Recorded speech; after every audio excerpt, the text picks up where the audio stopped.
if we're talking releases, product launches for sneaker brands, it could be a sneaker, it could be a mule, it could be a number of things, okay? I think it is important that we're in the room. And when I say we're in the room, someone making the decisions, they actually have that same passion and reverence for this entire culture that we grew up in and we love and adore, okay? We've continued to carry that with us through adulthood, most likely from childhood. However, there are so many times where I'm reminded it can't be all of us in the room, okay? And I mean like the general term for like sneakerheads. It can't be all of us in the room. Someone has to be the very rational, pragmatic, I don't want to say adult, but like also adult in business who understands like the timing of product releases and not just assuming that because something is coming out, it has to be associated with their competitor or with Kanye. Like, we have not moved past that even in 2026 because he did not create the heaven and earth. I know the cult doesn't believe that, but he didn't. And so, yeah, here we are. Anthony Edwards is likely to get a mule. We can expect that in October 2026. Is that very on brand for signature athletes in the current, modern day? Yes, it is. I wouldn't be shocked if we saw something with Asia possibly having her own Nike Mind 001, and then who knows, maybe a slide of her own. That we don't know. I do know she has the highest paid, guaranteed contract ever in WNBA history. $5 million for 3 years. Listen, take it straight to the bank. Asia, you are the bank, okay? The kids say you the birthday. Asia, you the bank, okay? But Anthony Edwards is set to have his own signature Adidas mule. So Sneaker News stated that the Adidas Anthony Edwards 3 mule is probably going to align with the release of his third signature sneaker. Great, perfect. Feels very on brand, again, for a signature athlete and their premier athlete. It's a mule. I know mules are what everyone is discussing right now. I already did a video on if Nike is going to actually kill the hype behind the Nike Mind 001. Not because they'll oversaturate the market or not because they're doing too much, because the people can't actually get their hands on it. Every single restock, it feels just like it's bought it and it's gone, and very few people are actually hitting on it. And if you continue to run into frustration after frustration after frustration, as Cat Williams said, trying shit, and it doesn't work, you move on. Okay, like you feel like the brand is playing in your face when it comes to access and you move on. Like maybe you're just not meant to have, the mule, the product. Like it is just a mule. It's nothing groundbreaking. I understand that there is science behind it. It's nothing groundbreaking. If you've worn a mule on your foot, you know what it feels like, especially if it's something foam related. Like I did an entire comparison for it, right? You guys were able to see the comparison, the breakdown. I have both the Adidas Mad Infinity Mule, and then also here is the Nike Mind 001, because I looked up on being able to get it when it first dropped in January. And then you have this, and it's a slide. These are two different things. A mule and a slide are not exactly the same. I know you slide your foot into each of them, and there is no backing on each of them, they're still not the exact same thing, okay? They're not. So when I'm in the comments, and I can see individuals have nothing more to say than they're copying you-know-who when this is a slide and this is a mule. The foam runner wasn't even a mule because it actually had a back on it that fit like a shoe. So it was just a porous dino skeleton on your foot, essentially. Because all of you wanted to be extras in Jurassic World, is what I assumed when I saw the shoe all the time. And y'all rocked out with that shoe. I don't really see it a whole lot anymore, which is crazy. I thought it was like the, uniform for people that still ride so hard. But this is a slide. This is a mule. Brands operate on a calendar that is anywhere from 18 to 24 months. Stick with me here.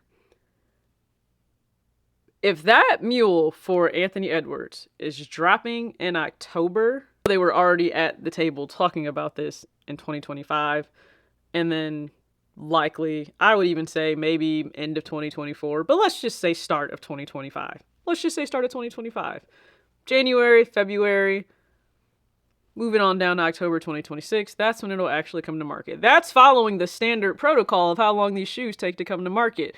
So it was already in their release calendar to have this come out. You just didn't know about it because you're not supposed to know about it as the public. We're not supposed to know about it. That was part of the problem with the Adidas and Jerry Lorenzo collaboration. We found out far too early about product that should drop with that partnership. And I understand, like, 2019 played a really big part in all of that, so that's not on him. But we found out too soon. You're finding out when we're supposed to find out, which is a few months ahead of when it's actually going to drop. So that would mean they're not trying to copy a Nike Mind 001. They're just giving an athlete a mule, which just seems to be customary these days. Also, you know they already have a mule, right? So they could just, I don't know, decide to change and alter what they already have better to fit whatever the design language is for their athlete and the collection that they already have for them. I just like, where is the sense and why do we always divert to a brand needing to copy someone else? Also, the wheel isn't reinvented. It's really not. At some point, there's going to be some element from something that every single person has to use as a blueprint. It just happens that they can usually reach back into their own archives or look at what they have out right now, and that serves as the base. And they change it, they tweak it, color design does their thing, and it goes to market. So why are we so stuck on it having to look like a Mind 001? Or that's just what they're chasing. I can promise you, again, I don't think all of us need to really be at the table like that because, and that's a separate video about how people think like, oh, let's just drop more Travis Scotts and that'll somehow save Nike stock price. It won't.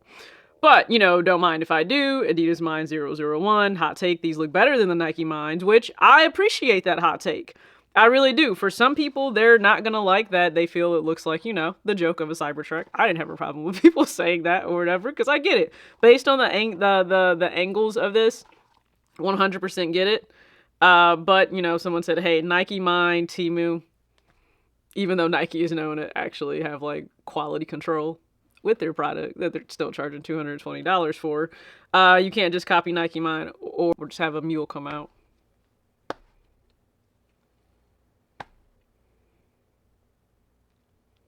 Just saying. Like, it's not like I hope that at one point we like move past that. But this is the everyday common consumer thinking that product is made like you see something in market and you immediately just jump on it. There's a reason a lot of brands can't keep up with trends. You have to think ahead of when a trend is actually even going to pop off so that you can put things into production to be able to then get it here to the States because nothing is made here. Get it here to the States and then distribute it.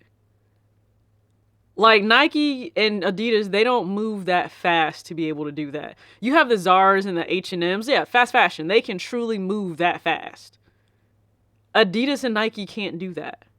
They're sticking with their calendar. You know, one day, maybe one day we'll get there.